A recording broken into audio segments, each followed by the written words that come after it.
The first international teams are being granted access to the gas plant now. This, the Japanese delegation, trying to discover the fate of their countrymen who are still unaccounted for. A definitive account is starting to form. 9 vehicles, Libyan plates, 32 militants, a pre-dawn attack. According to the Algerian Prime Minister, the militants intended to hijack this bus and flee to northern Mali, taking hostages with them. When the bus attack was beaten off, the militants turned their attention to the main facility. The gunmen were intent, he said, on blowing up the whole gas terminal. And there was an intriguing mention of a mysterious go-between called Shaddad. Via the internet in Mauritania, he would communicate with them, and he was called Shaddad. And Shaddad is of a Canadian nationality, and it's obvious, everybody knows him.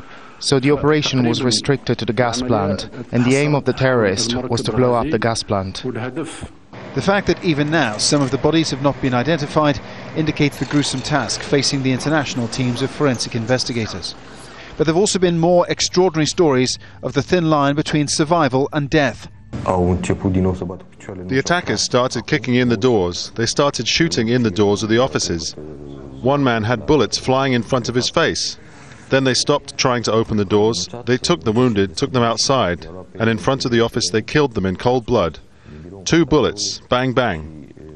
Devising a long-term strategy against the militants is a matter of urgency. Britain will take over the chairmanship of the G8 later this year, and the British Prime Minister told his Parliament he would be making Algeria one of the big priorities.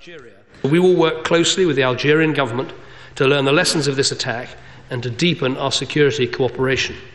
And we will contribute British intelligence and counter-terrorism assets to an international effort to find and dismantle the network that planned and ordered the brutal assault at In Amenas. There are many questions still unanswered about this hostage-taking. Identifying the bodies at In Amenas could be a lengthy task, but preventing it ever being repeated is now the priority of policymakers. Paul Brennan, Al Jazeera.